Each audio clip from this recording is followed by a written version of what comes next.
Hello mga betch, it's me, your detective, Martin Rules, and welcome back to my channel. And you know what time it is? It's Philip Este True Crime Asia. Yes. Actually, matagal ko na ito pinag-iisipan like last year pa because we want to widen our horizon. Kaya naman here we are, our pilot episode. So, welcome sa first episode ng True Crime Asia. Let's go, pasok kayo kung saan pag-uusapan natin yung mga gruesome, horrible, and awful stories committed by humans. Of course, what's new? Kaya kung kayo ay may nalalaman mga true crime stories na nangyari sa Asia, let me know sa comment section below at pag-uusapan natin yan sa mga susunod na episodes. Anyway, kamusta kayong lahat? I hope you guys, girls, and my non-binary friends are safe and healthy. Kung bago kayo sa aking channel, hello, my name is Tin, and tuwing Thursday, gumagawa ako ng video tungkol sa totoong krimen o misteryo na nangyari sa Pilipinas at Asia habang nagmi-makeup. Kaya naman kung interesado ka sa ganitong klaseng content, I highly suggest na mag-subscribe ka na sa aking channel for more story like this. Huwag mo rin kalimutan na i-click yung bell button para makalampag ka pag meron tayong bagong uploads. And lastly, if you have any questions tungkol sa topic natin for today or sa mga makeup na i-apply ko, huwag kayo mahiya na magtanong sa comment section below. Okay, so last week, pinag-usapan natin yung Kochi's B-bomb double murder case, and today naman we are going to talk about the gruesome murder of Abby Choi. By the way, shoutout nga pala kay Maricel M for recommending this case.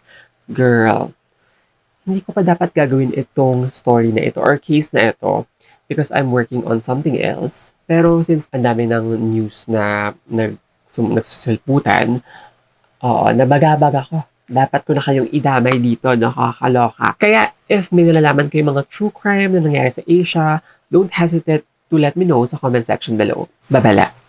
Ang mga susunod na imahe, istorya, at description ay maaaring makapagdulot ng takot. Huwag magpatuloy kung kinakailangan. This case literally shocked the internet because number one, yung victim is a well-known personality. And number two, yung details kung gaano ka-gruesome yung pag-murder sa kanya. Kagaya nga nung sinabi ko kanina, this is not our original topic for this week. Pero dahil isa ako sa mga naging invested sa case, hindi ko na kaya ipagpaliban pa. That's why we're here. And I don't usually cover yung mga fresh or super recent na true crime because maaaring kulang pa sa detalye. But this bitch, nakalatag na lahat. Who would have thought in this age and time, may mga taong nag-iisip na pumatay ng kapwa nila tao. Like, with the recession, the inflation, hindi ko akalain may mga tao pa rin nag-iisip like, today I feel like killing someone. Girl! At i-imitate yung mga documentaries or movies as a casual day. Nasabi ko na to before, I'm not religious, pero y'all need Jesus. Disclaimer lang, definitely mabubutcher ko yung mga names ng mga involved sa case, so ngayon pa lang, pasensya na. Anyway, bago tayo magtungo sa gruesome details ng story, kilalanin muna natin yung biktima. Si Abby Choi Tin Fang, or mas kilala as simple as Abby Choi, ay ipinanganak noong July 11, 1994 sa Hong Kong. May mga reports na she was born in South Korea. Pero either sa South Korea or sa Hong Kong, yung kanyang permanent residence ay sa Hong Kong. Si Abby ay panganay sa tatlong babaeng magkakapatid from a wealthy family who ran a construction business with dealings in mainland China. She was a private person who never discussed her childhood or family in any detail, not even to her closest friends. She was a social media personality with over 100,000 followers on Instagram.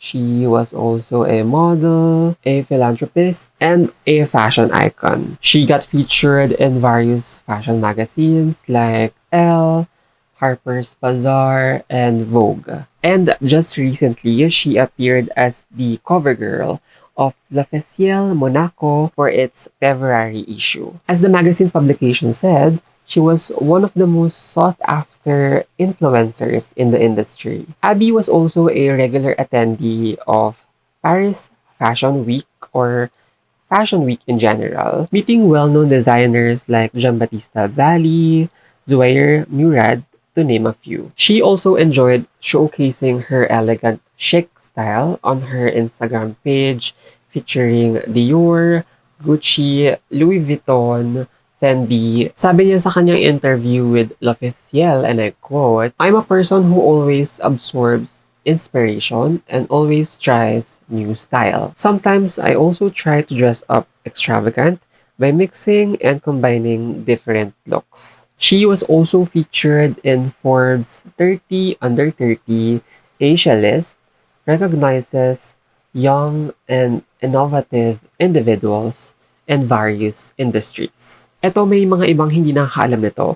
Pero before she became popular, nag-took off yung career niya noong 2018 when she won Miss Asia Pacific International Korea title. With this, ang daming opportunities na nag-open sa kanya or nagbuka sa kanya, and worked with several high-profile brands like L'Oreal, Estée Lauder, and Lancome. Abby's net worth is estimated at about 100 million Hong Kong dollars. In 2012, she married Alex Kwong, and they had two sons together. However, the marriage did not last long, kaya the couple divorced in unknown reason. I mean, that's their business. So, after a while, in 2016, Abby married Chris Tam, or Tam Chap Kwan, owner of Tamjaya Samgor Mixan, isang award-winning household noodle restaurant chain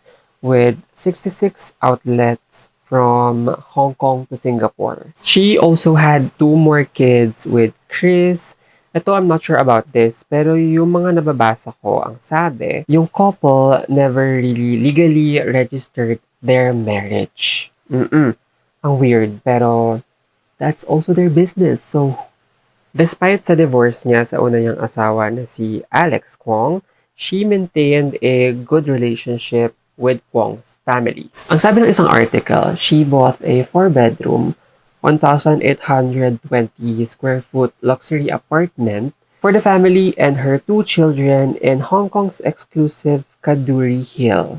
Abby also helped her ex-husband's brother na si Anthony Kwong to buy another house. Now, fast forward to this year, 2023, February 14, si Abby posted photos sa kanyang Instagram account. She is posing on a balcony against Paris skyline, dining with friends. Ang sabi niya sa isang post, "From Hong Kong to the cover of L'Officiel Monaco, my journey as a style icon continues. Grateful for this recognition and the continued support along the way." After a week, Abby was back in Hong Kong when she was reported missing on February 21. I-report ito nung second husband niya na si Chris Tam sa mga pulis nung hindi na siya umuwi sa bahay. Huli siyang nakita suot ang white t-shirt, white trousers, white slippers, carrying a purple handbag. Yung former brother-in-law niya na si Anthony Kwong, also her chauffeur, allegedly supposed to drive Abby to pick her kids up. Instead, she was not seen again. Si Abby was last seen at a luxury housing estate at the city's exclusive Kaduri Hill in Homantin area, as per South China Morning Post. Nakita sa CCTV na she was picked up by a 7-seater car by Anthony Kwong. May isang Instagram account na di umano pagmamayari ni Anthony Kwong na merong several friendly photos together with Abby. Wini-wish niya si Abby ng happy birthday and calling her or referring to her as sis. The Hong Kong police deployed more than 150 detectives para malaman yung whereabouts ni Abby. They zeroed in on Taipo Village after checking records from the 7-seater's vehicle's GPS. Nakonduct ng door-to-door interviews sa village yung mga officers. Inanalyze din nila yung videos from local houses, dashcams ng mga vehicles, and it led them to a 3-story building which later discovered a crime scene. By the way, trigger warning ulit sa mga nakikinig. Please stop the video if you are eating or you are not in the right headspace because nakakaloka yung mga susunod na mangyayari. Okay, so remember nung nasa Europe si Abby, either for l'officiel shoot or Paris Fashion Week. Back home in Hong Kong, ang sabi ng mga investigators, yung kanyang ex-husband or former husband na si Alex Kwong at yung two family members nito ay nagpa-plot na i-murder siya pagbalik niya. Early in February, officials claim na yung trio rented an apartment in the picturesque coastal village of Lo Mai Tsuen and turned it into a splatter-proof body disposal workshop. Ang sabi ng isang police officer, the flat was arranged meticulously by cold-blooded killers. Walang laman na furniture whatsoever. They also discovered a literal butcher shop equipped with meat grinders, electric saw, two types of chopper, a hammer, gloves, face shields, and black raincoats. Plus, yung purple handbag belonged to Abby. Sa refrigerator, nakita ng mga otoridad yung dalawang dismembered legs ng isang babae as well as two pots full of soup.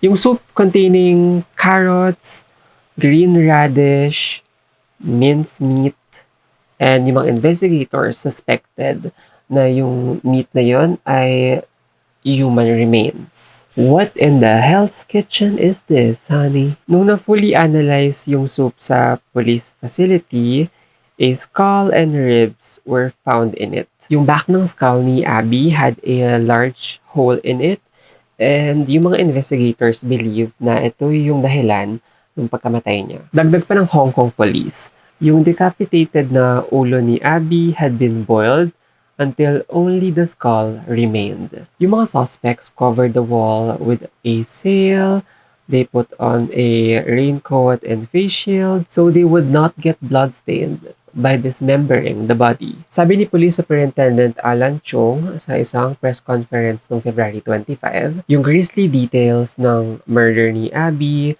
created a shockwave across Metropolis, often regarded as one of the safest in the world. All of this is because of their dispute over the 73 million Hong Kong dollars luxury apartment na binili ni Abby for the Kwong family.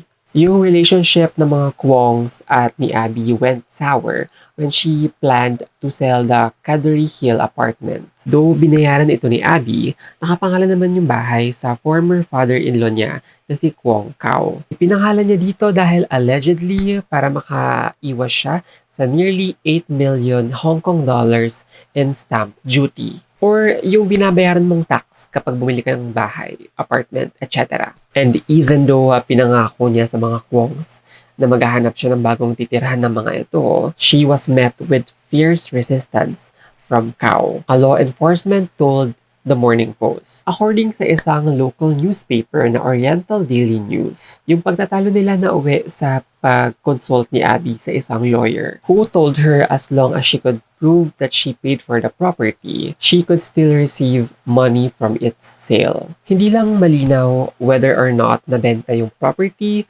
Regardless, yung mga police, ito yung nakikitang nag-spark sa pag-mastermind ni Kwong Kao sa plot na murder sa kanyang former daughter-in-law. At alam niyo ba, itong tinuturong mastermind ay isang decorated former police officer. Kita niyo nga naman, kahit saan talaga, police ang terorista.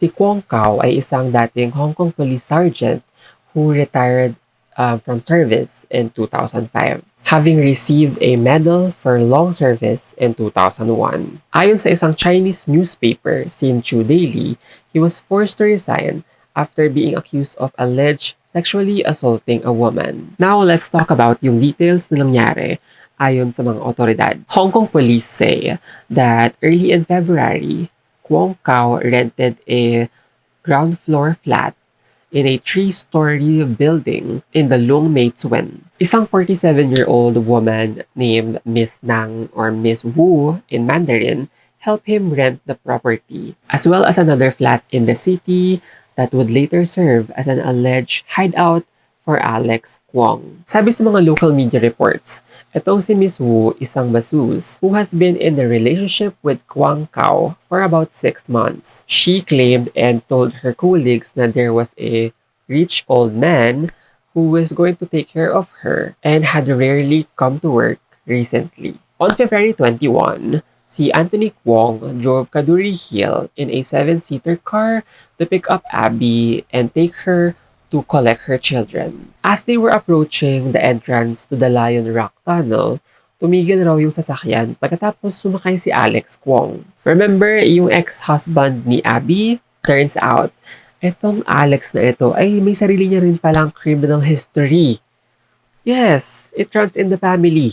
Yung mga prosecutors told the court na he had been wanted since 2015 for his alleged role in a 5 million Hong Kong dollar gold scam, which reportedly involved conning young men on social media app into making false advertisement. Anyway, going back, nung napabalitang nawawala na si Abby, yung mga police officers contacted the Kwongs for information. Pero ayon sa kanila, the two brothers and father gave false or misleading statements. They created plenty of lies and smoke screens to mislead us, ang sabi ni Mr. Chung, yung police superintendent, causing investigators to waste time checking surveillance cameras in order to check their claims. Hanggang sa they dig deeper, cross-check, and analyze everything, and eventually stumbled upon sa three-story house in Long May Tsuen. Kaya naman on February 27, the Hong Kong police charged 28-year-old Alex Kwong with the gruesome murder of his ex-wife, along with his father, Kwong Kao, 65, and his older brother, Anthony Kwong, 31. Pati yung 63-year-old na former mother-in-law ni Abby na si Jenny Lee was also charged with preventing the course of justice for allegedly destroying the evidence. Lahat sila inaresto pero yung ex-husband ni Abby na si Alex Wong was nowhere to be found. Kaya yung otoridad ay nagsagawa ng manhunt. As you may all know, sobrang ingay nung case na ito. Nagkaroon ng buzz sa Chinese social media, and yung friend ni Abby na si Pao Joey nag-offer ng 2 million Hong Kong dollars reward for information leading to Alex Kwong. At isang Taiwanese internet celebrity naman known as Doris added her own 1 million Hong Kong dollars sa reward. Sabi ng mga police, etong si Alex Kwong went ground in a luxury flat in Arc Sky Tower in central Hong Kong. And kung naalala nyo, ito yung di umano pinarentahan sa kanila ni Miss Wu. And then finally, on February 25, yung mga otoridad learned na si Alex Kwong ay nagpabalak na tumakas via speedboat. Napigilan siya ng mga polis sa Tung Chung Development Pier on Hong Kong's Western Island in Lantau, malapit sa International Airport. He was arrested with 500,000 Hong Kong dollars in cash and luxury watches worth a total of roughly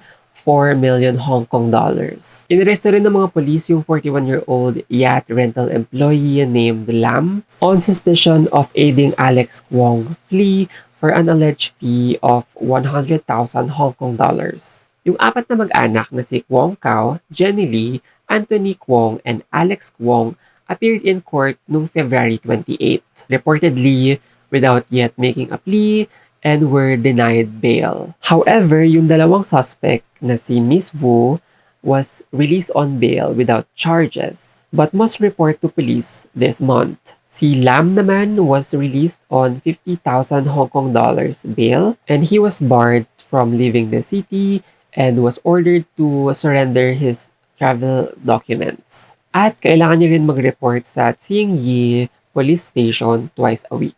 Yung pag-assist sa offender with an intent to preventing their prosecution is punishable by up to 2 years in jail and 5,000 Hong Kong dollars fine if the case is tried before the magistrate. At pwedeng tumaas yung penalty up to 10 years in jail if the case is heard by a judge and jury. And of course, yung murder ay mandatory life imprisonment. Meanwhile, yung search for other missing hands and torso ni Abby are still ongoing. More than 100 officers ang nagsasagawa ng search sa huling lugar na pinuntahan ni Kwong Kao and Anthony Kwong sa Clifftop Graveyard East of the city, aka Junk Bay Cemetery. Divers from Hong Kong Police Elite Flying Tigers Unit searched the waters for Abby's missing body parts, while dog handlers and sailors scoured cemeteries and forested crags around it.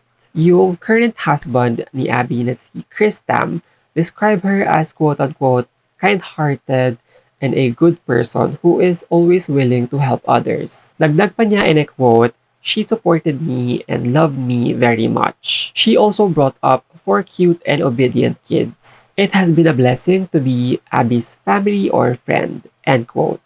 One of her friends naman na si Bernard Cheng told Association Press, and I quote, "I can't imagine a person who is so good, so full of love, so innocent. A person who doesn't do anything bad will be killed like this. My heart is still heavy. I can't sleep well." End quote. In the days after Abby's death, yung Instagram page niya were flooded with compliment comments, tributes, and condolences. Habang yung account naman ni Anthony Kwong were bombarded with furious comments, calling him demon, psycho, and cold-blooded. Many users on Chinese social media compared the case to the 2019 South Korean film Parasite. According sa Taiwanese China Times, there were at one point around 110 million people discussing about the murder at social network Weibo. Yung Abby and Palmes charitable organization naman, isang animal rescue non-profit organization co-founded by Abby, paid tribute on social media saying, and I quote, "You always help animals and you were a loving and kind person. Please rest in peace and we will carry on your legacy." End quote. One member of the charity described how she once saved a severely injured cat that had been hit by a car and was already attracting flies. "I thought we could not save the cat, but Abby insisted on doing so, and the cat eventually survived, which is a miracle," the report said. Dinescribe naman ng tatay ni Chris Tam na si Tam Chap Kwan si Abby as a precious daughter and responsible mother. Even yung mother-in-law niya, ang sabi, palagi ito nagdadala ng pagkain sa family gatherings at laging may gifts tuwing may mga birthday or Mother's Day celebration. Yung kaibigan ng mga Tams, ang sabi, sobrang maaalagain nila at yung nanay ni Abby sa 4 na naulilang bata. And yung grandmother told them to avoid all news media and delete all news apps sa mga cellphones nila para makapag-grieve sila in peace. The Morning Post also reported na yung phones will be restricted sa elite international school kung saan nag-aaral yung isa sa mga anak ni Abby. So, that is the story of the gruesome or grisly murder of Abby Choi. Let me know your thoughts in the comments below. Ako ay... wala akong masabi. It is indeed we are living in a very scary world. Diba nga? Yung iisipin mo pa lang yung mga gagawin mo to kill somebody, paano ka nakakatulog tuwing gabi, te? And what really bugs me is how fucked up you can get para magawa itong mga bagay na ito. Any neuroscientists watching or listening, please help us learn how the brain works. Kasi hindi ko maintindihan kung ano ang tumatakbo sa isip nila, nakakaloka. Anyway, before we end this video, nung pumutok itong balita, of course for us, super shocked tayo. Pero for Hong Kongers, it has also resurfaced painful memories of previous cases of dismemberment in the city. Karamihan ang targeted ay young women and almost all perpetrated by men. Back in 1999, meron silang tinatawag na Hello Kitty murder, kung saan si Fan Man-yi, 23-year-old, was abducted by gang members and brutally tortured for a month before her death and dismemberment. Yung bungo niya was eventually found sewn inside a Hello Kitty plush doll. Meron namang 4 na babae. Yung pinakabata was 17-year-old, killed by a taxi driver who kept their dismembered body in jars before his arrest in 1982. Then came 16-year-old Wong Kam-yu, who was strangled and dismembered in 2008. And yung remains niya was flushed down in the toilet. And in 2013, si Glory Chow and Moon Siu were murdered and dismembered by their 28-year-old son, a crime described by the judge as evil and absolutely hideous. These cases are exceptionally rare in Hong Kong dahil sobrang baba ng rate of violent crime nila. Kayo naman, let me know your thoughts, opinions, violent reactions sa topic natin for today. Thank you so much for watching. And as always, please keep safe and healthy. And I'll see you guys on my next video. Bye!